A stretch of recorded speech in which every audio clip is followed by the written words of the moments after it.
So people may wonder, hang on, it hasn't landed yet. How do we know this?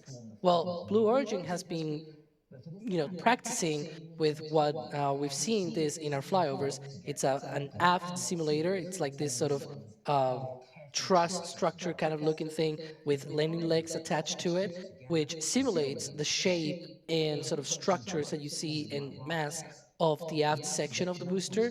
And they even have this little toy that they call like a robotic operated vehicle, ROV. I'm not sure the exact yeah, it's remotely operated vehicle. Exactly. They really didn't give a fancy name like all the things they have, but they have this sort of robotic vehicle that goes out and saves the vehicle after it has landed and sort of like gives power, uh, provides avionics and everything. Like it's a very interesting difference, I guess, compared to what SpaceX does with the Octograbber. But yeah, the landing leg size is a bit smaller on New Glenn than on Falcon, again, because 6, and it's a bit of a different. Very good. We've also got a question about the drone ships. Again, I think the fascination with not just the rocket, but the fact that it's potentially going to have a booster landing is going to be absolutely crazy. I do know that one person in our team is an absolute regular at Port Canaveral because, Julie, you take a photograph, don't you, every time a booster comes back and you got like your clipboard. I don't know what to call it. Is it a clipboard? A clipboard where you put the booster number and you sort of like, you must have like a mass of photographs of all the boosters that have come back. But the question is related to where Jacqueline is right now, downrange. It's left Port Canaveral and it's now gone downrange from the launch site. Do you know how far by?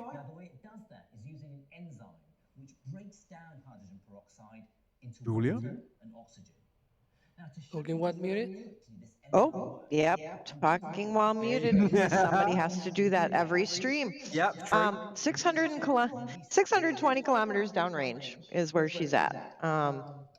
Yeah, and it's really exciting to folks who have been chasing, ASDS style, drone ships, or honestly, let's just call it what it is. It's a barge. It has to be towed out there. So in my mind, she's robotic as long as she's not connected to a tug, but otherwise, but it's super exciting to wonder what all of that's going to look like when they do land a booster and bring it back to port. And 620 kilometers is kind of an average uh, distance for a drone ship to go out. So even though this is a very large rocket, it's not going terribly much farther than a SpaceX drone ship would go. You know what, Julie? Yeah. I was gonna ask you that. Sorry, Alex. I was gonna ask you that, Julie, because we've seen that SpaceX have got 3 drone ships, one for the West Coast, 2 for the East Coast, and we keep thinking, do they need a third one on the East Coast, the launch cadence? Blue Origin's going to be. I was thinking 620 seemed like a long way to me, but if it's the same as SpaceX, then I'm sure they can cope with one drone ship for many years until the launch cadence gets anything close to what SpaceX is doing, right? The one drone ship Oh should be yeah, enough. one drone ship should be enough. And I mean, even SpaceX was, there was talk about a third drone ship, but that's pretty much been dropped because over time, your cadence at the launch pad, your recovery cadence starts matching that. And you know what conditions you're going to be able to recover in, just like you know what conditions you can launch in.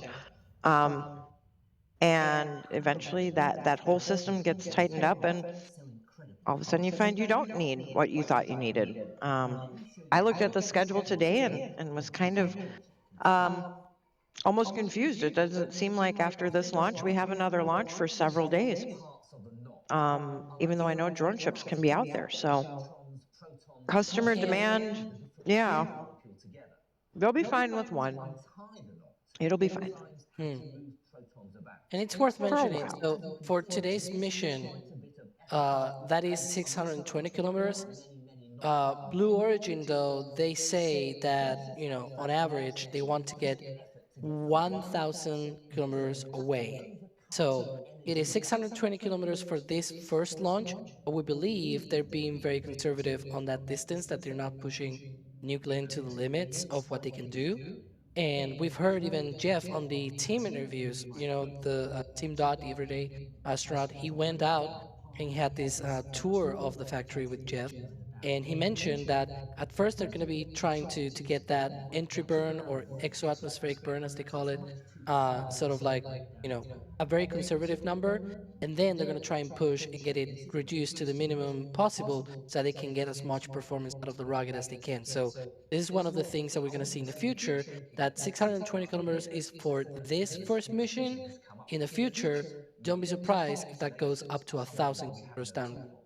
There you can see some B-roll of the Jaglin barge is huge. That's a huge, and still that landing zone, that landing area is very similar to that of the SpaceX drone ship. But again, New Glenn, it actually has a smaller footprint on barge.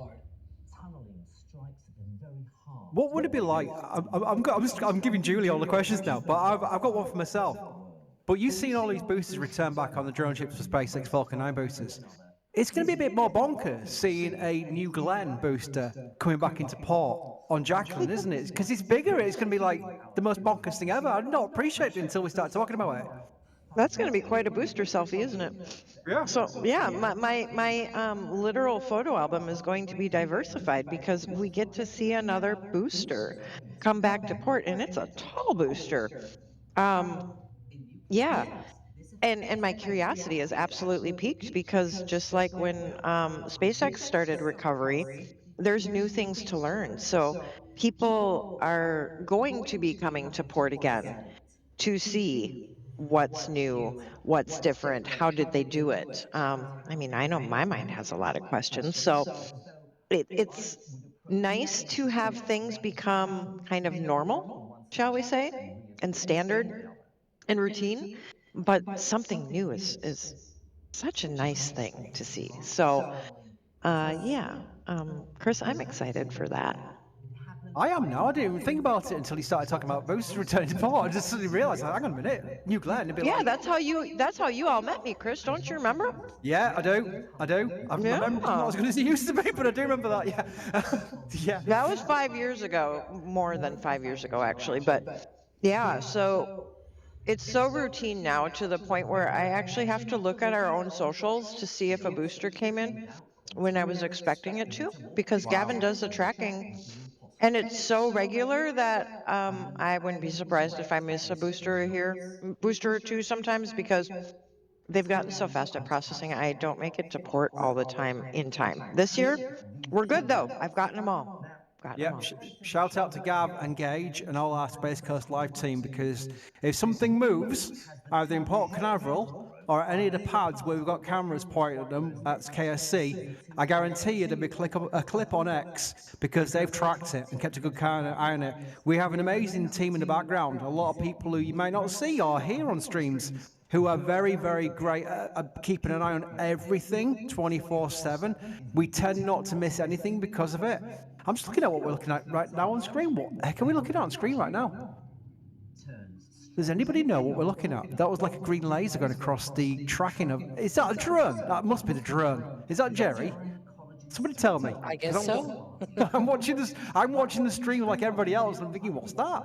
That looked like a drone in the air, and that would be Jerry, because yes, it's Jerry's drone. It's become self-aware according to Mr. Ryan Caton. There we go. But that was a fascinating view, and that gives you an idea of what extra coverage we'll be able to bring you once we get closer to launch, because we are now coming up on 2 hours to the opening of the window.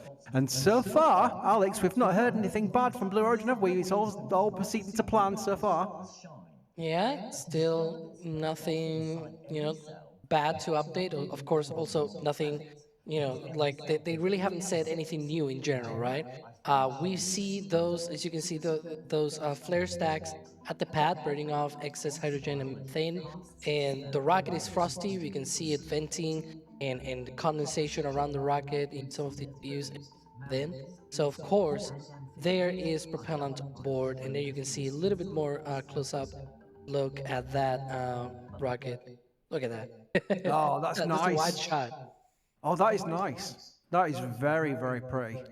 By the way, I do want to point out, because I've seen questions about this in chat on all of our streams, Jerry is a licensed drone operator operating outside of the no drone zone that is around Cape Canaveral Space Force Station and the Kennedy Space Center. He's far enough out and is staying within all legal boundaries. Yeah, and that was very important. that applies to Starbase as well, because I remember Gene says about South Boundary Island on X, saw somebody who probably just turned up for the first time, to be fair. Yeah, to be fair. Bye bye.